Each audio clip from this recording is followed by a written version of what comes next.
Hello मैत्रिणींनो, आपल्या सर्वांची आवडती मालिका तू ही रे माझा मितवा या मालिकेच्या आजच्या शनिवार 27 डिसेंबरच्या एपिसोडमध्ये एक खूप भयानक ट्विस्ट आलाय.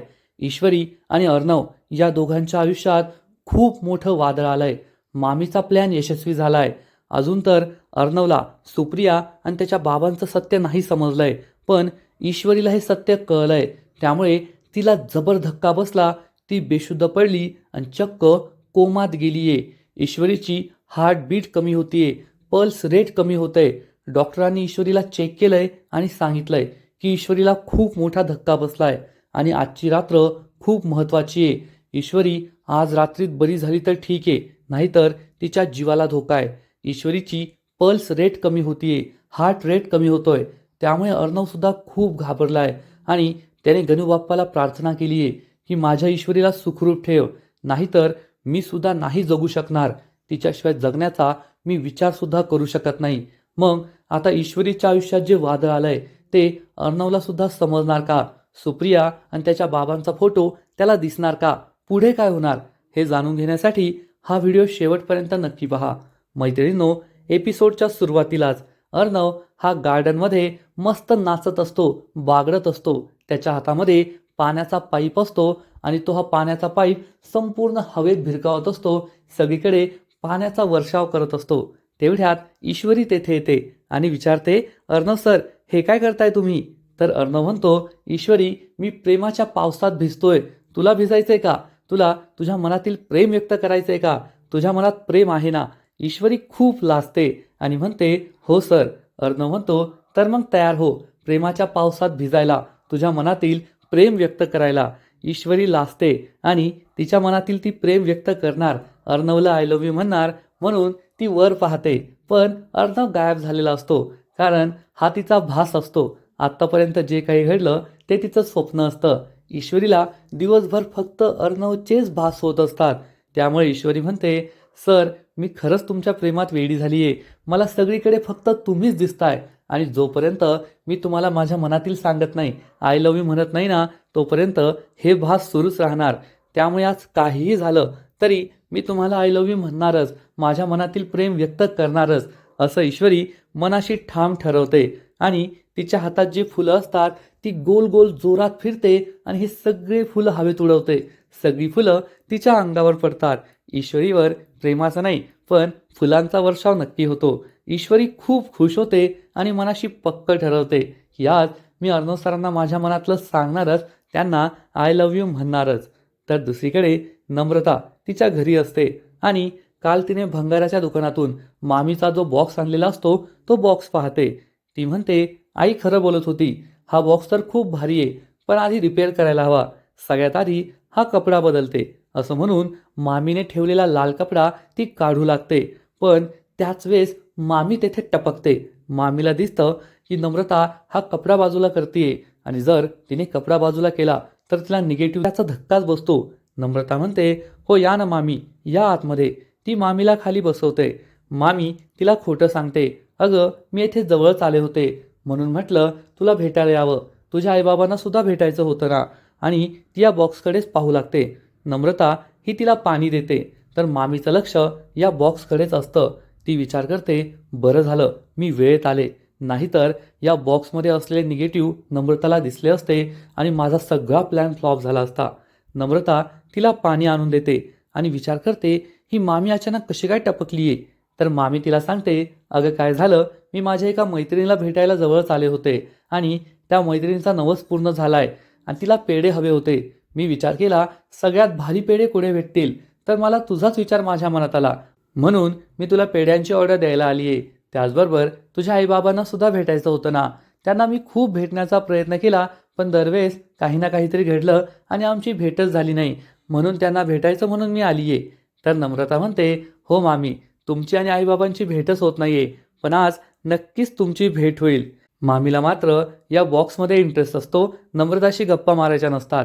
ती नम्रताला म्हणते, तुमच्या घरी काय पाहुण्यांना फक्त पाणीच देतात का? चहा नाश्त्याचं नाही विचारत का? तर नम्रता म्हणते, अरे हो, मी विसरलेच. मी काय करते, तुमच्यासाठी मस्त गरमागरम चहा आणते, चहा तयारच आहे. तर मामी म्हणते, चहा तयार नको आणू, त्याच्यामध्ये मस्त आलं किसून टाक, मला तसा चहा खूप आवडतो. नम्रता म्हणते, हो मामी, तुमच्या आवडीचा चहा मी बनवते. आणि ती मनातल्या मनात विचार करते, ही मामी आज एवढं गोड कसं काय बोलतीये. पण मामीचा स्वार्थ असतो जो नम्रताला माहीत नसतो. नम्रता ही किचनमध्ये चहा बनवायला जाते. तोपर्यंत मामी या बॉक्सजवळ येते. बॉक्समध्ये वाकून पाहते. नम्रता तिला पुन्हा काहीतरी विचारायला येते. त्यावेळी मामी चांगलीच घाबरते. हिची नजर चूक प्लॅन असतो. तर इकडे ईश्वरी मात्र खूप खुश असते. ती तिच्या रूममध्ये येते. तिने रूम खूप सुंदर डेकोरेट केलेली असते. संपूर्ण रूममध्ये लाईटच्या माळा लावलेल्या असतात. टेबल सजवलेला असतो. तिच्या हातामध्ये फुलं असतात. ती विचार करते, आता मी फुलांच्या पायघड्या तर घालणार आहे, पण असं काहीतरी करायला हवं ज्यामुळे सर खूप खुश होतील. तेव्हा तिला एक आयडिया येते की आपण एक फुलांची परडी तयार करूया आणि ती वरती लावूया. म्हणजे अर्णव सर आले की त्यांच्यावर आपला फुलांचा वर्षाव करता येईल. हा प्लॅन खूप भारी आहे. म्हणून ईश्वरी खूप खुश होते आणि तिची तयारी सुरू करते. परडी बनवू लागते. तर दुसरीकडे हे पाहून ती लगेचच या बॉक्समध्ये असलेला लाल कपडा बाजूला लागते. मामी विचार करते, आता इथे जास्त वेळ थांबून फायदा नाहीये. सुप्रिया आली तर माझं काही खरं नाही. आणि ती तेथून कसं जायचं त्याचा बहाणा बनवते. नम्रता तिच्यासाठी चहा घेऊन येते. तर मामी म्हणते, अगं नम्रता, मला आता वेळच नाहीये. मी येथे येण्याआधी ज्वेलर्सच्या दुकानात गेले होते. मी पेमेंट तर केलंय, पण माझा नेकलेसच नाही घेतला. मला खूप घाई आहे. नेकलेस कलेक्ट करावा लागेल. तर नम्रता म्हणते, पण मामी चहा तर पिऊन जा. मामी म्हणते, नंतर पिईल. नम्रता विचारते, पण त्या पेढ्यांचं काय? तुम्ही पेढे ऑर्डर करणार होतात ना? तेव्हा वल्लरी सांगते, हो हो, ते पेढे मी नंतर ऑर्डर करेल. माझ्या मैत्रिणीला विचारते आणि मग तुला सांगते. असं म्हणून मामी तेथून पळून जाते. नम्रता विचार करते, मामी अशा का वागल्या? आधी तर पेढ्यांची ऑर्डर द्यायचं म्हटल्या, नंतर मैत्रीला विचारते आणि चहासुद्धा नाही पिल्या. यांचं असं काय वागणं आहे हाच प्रश्न नम्रताला पडतो. तर इकडे आज मी अर्णव सरांना आय लव्ह यू म्हणणारच निघते. थोड्या वेळानंतर मामी घरी पोहोचते. घरी आल्यानंतर ती आणखीनच खुश झालेली असते. तर इकडे ईश्वरीची सुद्धा सगळी तयारी झालेली असते. तिने रूम सजवलेली असते आणि एक सुंदर साडी नेसून छान मेकअप करून ती तयार झालेली असते. आज नंतर आधीसारखं काहीच राहणार नाही. ती स्वतःलाच आरशात पाहते आणि खूप लाजते. ती पुन्हा पुन्हा आय लव्ह यू म्हणण्याची प्रॅक्टिस करते आणि विचार करते, मला सरांसमोर आय लव्ह यू म्हणता येईल का? माझी त्यांच्यासमोर बोलती तर बंद होणार नाही ना? पण आज काहीही झालं तरी मी सरांना आय लव्ह यू म्हणणारच. मी आज थांबणार नाही. आता थांबायचं नाही, असं ईश्वरी ठरवते.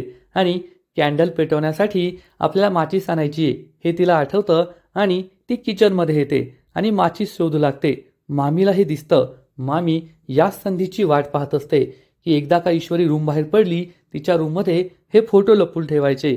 आणि मामी ही दबक्या पावलाने अर्णव आणि ईश्वरीच्या रूमकडे जाते. तर ईश्वरी ही माचीस शोधत असते, पण तिला काही माचीस सापडत नाही.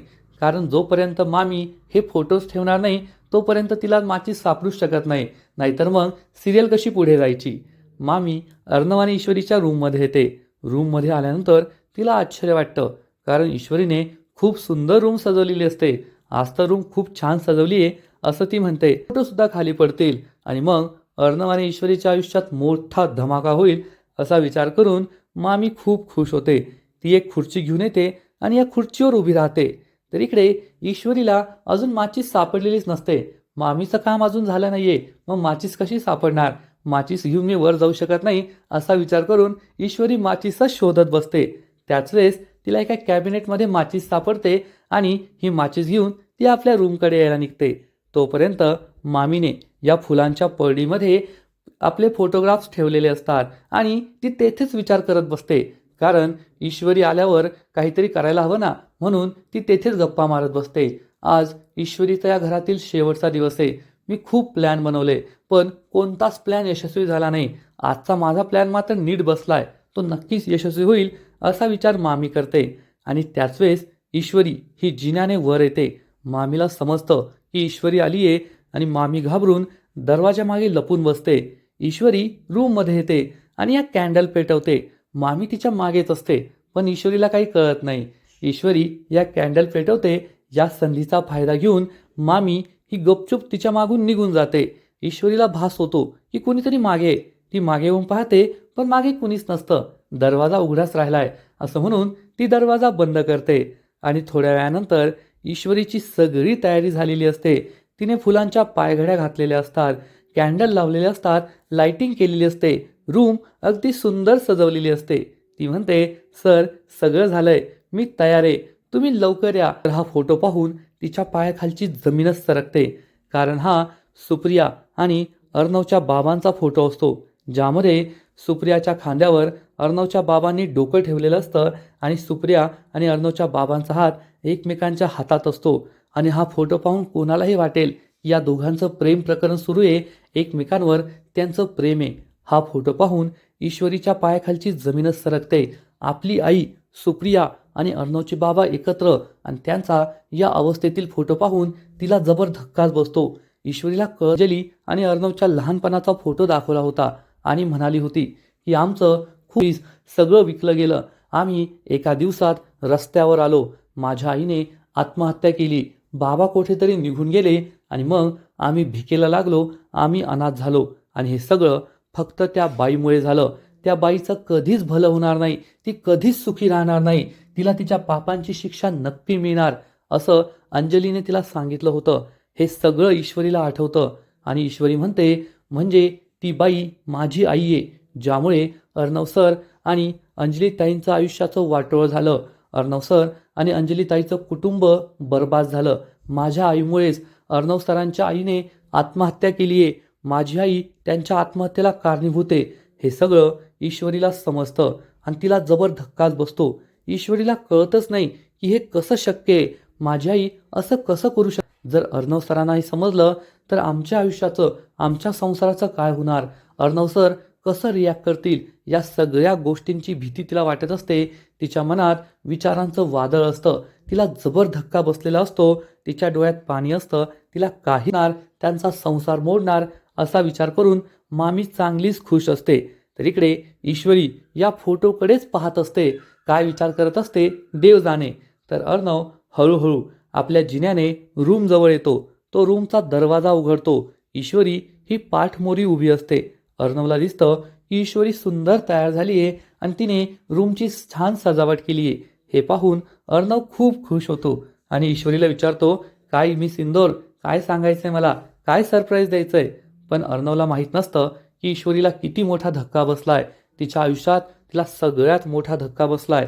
अर्णव तिच्याकडे पाहत असतो, तिला विचारतो, पण असं अजून काहीच घडलं नाहीये. अशी मामीची विचारमध्ये आपण पाहू की अर्णव हा ईश्वरी जवळ येईल, ईश्वरी रडत असेल.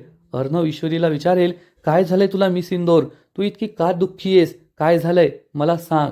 पण ईश्वरी काही बोलण्याच्या परिस्थितीत नसेल. या धक्क्यामुळे तिला खूप त्रास होईल आणि ती चक्क खाली कोसळणार, बेशुद्ध होईल, खाली पडेल. अर्णव हा डॉक्टरांना बोलवणार. डॉक्टर तिला चेक करतील आणि सांगतील की ईश्वरीला खूप जबरदस्ती, ही खूप दुःखी आहे, तिला धक्का बसलाय आणि तिची पल्स रेट हळूहळू कमी होतीये. त्यामुळे अर्णव खूप घाबरेल आणि ईश्वरीला म्हणेल, ईश्वरी हे तुला काय होतंय, तुझी पल्स रेट का कमी होतीये, जर तुला काही झालं ना तर मी सुद्धा नाही जगू शकणार, तुझ्याशिवाय मी नाही जगू शकत. आणि मग अर्णव हा गणूबाप्पासमोर जाणार आणि गणूबाप्पाला प्रार्थना करणार की माझ्या ईश्वरीला काय झालंय मला माहीत नाहीये, पण माझ्या ईश्वरीचं आयुष्य वाचव, तिची रक्षा कर, नाहीतर मी सुद्धा नाही जगू शकणार. आपल्या सर्वांना माहिती आहे की अर्णवचा देवावर विश्वास नाहीये, पण ईश्वरीचा जीव वाचवण्यासाठी, ईश्वरी बरी व्हावी यासाठी अर्णव हा गणूबाप्पाला प्रार्थना करतोय. ईश्वरीच्याला सांगेल या प्रकरणाचा ती स्वतः छडा लावायचा ठरवणार. कदाचित असं होईल की ईश्वरी ही अर्णवला या फोटोबद्दल काहीच सांगणार नाही आणि ती आपल्या घरी जाईल आणि तिच्या आईला जाब विचारेल. तिच्या आईला हे फोटो दाखवणार आणि हे सगळं काय प्रकरण आहे याबद्दल ती आईला विचारणार. आणि मग सुप्रिया ही नक्कीच ईश्वरीला सगळं सत्य सांगेल या फोटोंबद्दल. आणि मग ईश्वरी हे सगळं मामीने केलंय ते शोधून काढणार आणि मग अर्णव समोर मामीचा खरा चेहरा आणणार. आणि ज्या दिवशी ईश्वरीला हे सगळं सत्य कळेल त्या दिवशी ईश्वरी नाही तर मामी कायमची घराबाहेर जाईल, एवढं मात्र नक्की. कारण अर्णव आणि ईश्वरी बरोबर जे झालंय, अर्णव आणि अंजलीच्या लहानपणी जे काही घडलंय त्यासाठी फक्त मामी कारणीभूत आहे, मामीचंच हे सगळं कटकारस्थान होतं. तर एकूणच आता तू ही रे माझा मितवा या मालिकेत एकानंतर एक खूप जबरदस्त ट्विस्ट येणार आहे. ईश्वरी आणि अर्णवच्या आयुष्यात हे खूप मोठं वादळ आणलंय मामीने. मामीला असं वाटत होतं या फोटोजमुळे ईश्वरी आणि अर्णवचा संसार कायमचा मोडेल. अर्णव हा ईश्वरीला घराबाहेर हाकलून देईल, परंतु ईश्वरी ही आता जरी खचली आहे तरी ती नक्कीच उठून उभी राहील, खंबीरपणे या वादळाला सामोरं जाईल आणि आपला संसार वाचवेल, आपल्या आईची इज्जत वाचवेल आणि वल्लरीने जी काही पापं केली आहेत ती पापं सगळ्या जगासमोर आणून वल्लरीला तिच्या पापांची शिक्षा देईल, एवढं मात्र नक्की. परंतु हे घडायला अजून खूप मोठा अवकाश आहे. तोपर्यंत ईश्वरी आणि अर्णवच्या आयुष्यात काय काय घडतंय, काय काय नवीन ट्विस्ट येत आहे, तुम्ही सुद्धा त्यासाठी नक्कीच एक्सायटेड असाल. तर मैत्रिणींनो, तुम्हाला सुद्धा तू ही रे माझे मितवा ही मालिका आवडते ना? नक्कीच कमेंट करून सांगा. आणि या मालिकेचे असेच नवीन नवीन अपडेट्स सर्वात आधी जाणून घेण्यासाठी व्हिडिओला लाईक करा, शेअर करा, चॅनलला सबस्क्राईब करून बेल आयकॉनवर क्लिक करा. म्हणजे या मालिकेचे नवीन नवीन अपडेट्स, नवीन नवीन एपिसोड सर्वात आधी तुम्हाला पाहायला मिळतील. खूप खूप खूप धन्यवाद.